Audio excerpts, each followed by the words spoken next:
दुख से क्यों भागते हो? श्री कृष्ण कहते हैं कि जो भी जीव जन्म लेता है उसकी मृत्यु भी निश्चित है। इसलिए जो चीज़ निश्चित है उसके लिए शोक या पछतावा किस बात का है।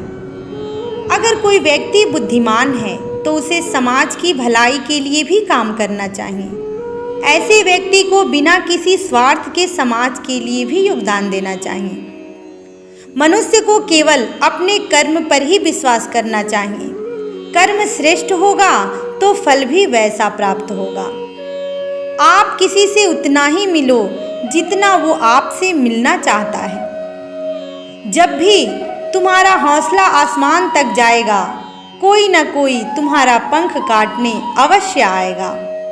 भले ही जीवन भर अकेले रह लेना, लेकिन जबरदस्ती किसी से रिश्ता निभाने की जिद मत करना। मैंने सबसे ज़्यादा धोखा अपनी अच्छाई से खाया है।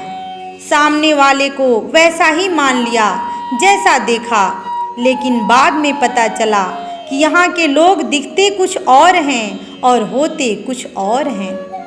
आपका दुख आपके दिमाग की उपज है।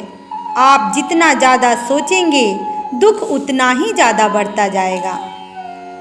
किसी को भुलाकर सो जाना इतना आसान नहीं होता।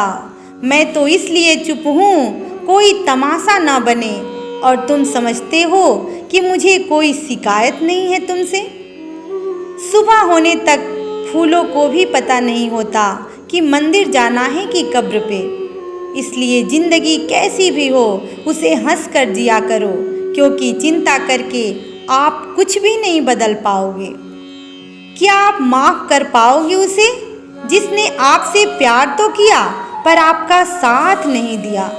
उसका वादा भी अजीब था कि जिंदगी भर साथ निभाएंगे। मैंने भी ये नहीं पूछा कि मोहब्बत के साथ या यादों के साथ। ताकत की असली पावर उसको छुपाने में है ना, कि उसको दिखाने में। भरोसे में भी इतने अंधे मत बन जाओ कि पास वाले का असली रंग ही आपको दिखाई ना दे। सही वक्त पर सही बात समझने वाला, गलत वक्त पर सही बात समझाने वाला बहुत ही मुश्किल से मिलता है। जिंदगी हमेशा अपने हिसाब से जियो। अगर लोगों के हिसाब से जियोगे तो न लोगों के रहोगे न खुद के रहोगे। भरोसा एक ऐसी चीज है जिसके टूटने पर कोई आवाज तो नहीं होती, लेकिन उसकी गूंज जिंदगी भर सुनाई देती है।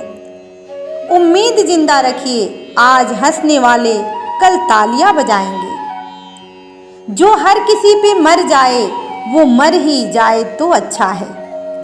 आपकी जिंदगी में तब तक कुछ नहीं बदलेगा जब तक आप खुद को नहीं बदलोगे। जब हम किसी के लिए कुछ अच्छा कर रहे होते हैं तब हमारे लिए भी कुछ अच्छा हो रहा होता है। दोस्तों, बहुत समय पहले की बात है। एक नगर में ब्राह्मण ब्राह्मणी रहते थे। ब्राह्मणी ने अपने घर में एक नेवला पाल रखा था। उसे नेवला बहुत प्यारा लगता था और वह उसकी पूरी देखभाल करती थी। नेवला को पूरे घर में घूमने की आज़ादी थी। कुछ समय पश्चात ब्राह्मणी के घर एक लड़का पैदा हुआ। तब ब्राह्मण ने अपनी पत्नी से कहा, देखो, हमारे घर में एक प्यारे से बच्चे ने जन्म लिया है। अब इस नेवले को घर से निकाल देते हैं, कहीं यह नेवला अपने बच्चे को नुकसान न पहुंचा दे। ब्राह्मण की कही हुई बात को ब्राह्मणी ने स्वीकार नहीं किया, क्योंकि उसे नेवला बहुत प्यारा था। नेवला घर में पहले जैसा ही रहने लगा। ब्राह्मणी अपने बेटे के साथ साथ उस नेवले का भी पूरा ध्यान रखती। धीरे धीरे समय व्यतीत होने लगा। एक दिन ब्राह्मणी कुएं के पास पानी लेने गई। बच्चा घर में पालनी में सो रहा था। नेवला पास ही आराम कर रहा था। इतने में कहीं से सांप आया और बच्चे की पालनी की तरफ बढ़ने लगा। नेवले ने सांप को बच्चे की तरफ आता देखकर सतर्क हो गया। नेवला तो वैसे भी सांप का दुश्मन होता है। नेवला सांप के ऊपर टूट पड़ा। बहुत देर सांप से लड़ाई करने के बाद नेवले ने सांप के टुकड़े टुकड़े कर दिए। इस तरह घर में हर ओर खून के छींटे बिखर गए। नेवले का मुंह भी खून से भर गया।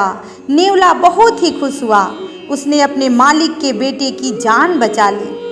वह अपनी बहादुरी दिखाने के लिए घर के दरवाजे पर बैठ गया ताकि ब्राह्मणी जब आएगी तो उसे इस काम के लिए शाबाशी देगी। जब ब्राह्मणी कुएं से पानी लेकर लौटी तब उसने दरवाजे पर नेवले को खून से लथपथ देखा। यह देखकर बहुत ही घबरा गई। उसने सोचा कि इस दुष्ट नेवले ने मेरे बेटे को मार दिया है। इसी से वह आग बबूला हो गई। उसने पानी से भरे हुए घड़े को उस नेवले के ऊपर पटक दिया और नेवला की तुरंत वहीं पर मृत्यु हो गई। ब्राह्मणी रोती हुई घर के अंदर भागी। उसने देखा कि बच्चा तो आराम से पालनी में सो रहा था और पास में ही मरे सांप के टुकड़े पड़े हुए थे। यह देखते ही उसे अपनी भूल मालूम हुई। ब्राह्मणी अब पछताने लगी कि नेवले के अच्छे काम के बदले मैंने उसकी जान ले ली। ब्राह्मण जब शाम को घर लौटा तो सारी बात उसने बताई। तब उसने ब्राह्मणी से कहा कि बिना सोचे विचारे जो काम किया जाता है उसका ऐसा ही परिणाम होता है। मित्रों, हमारे जीवन में भी कभी ऐसे पल आ जाते हैं जिसमें हम आवेश में आ जाते हैं। किसी की भावनाओं में बहे बगैर यह सोचिए समझिए और फिर निर्णय लीजिए, क्योंकि कुछ देर बाद हमें अपनी गलती का एहसास होता है। तब पछताने के अलावा कुछ हाथ नहीं लगता। मनुष्य जिस भी देवता की पूजा विश्वास के साथ करके इच्छा रखता है, मैं उसका विश्वास उसी देवता में दृढ़ कर देता हूँ। यह सृष्टि कर्म का क्षेत्र है। बिना कर्म किए यहाँ कुछ भी हासिल नहीं हो सकता।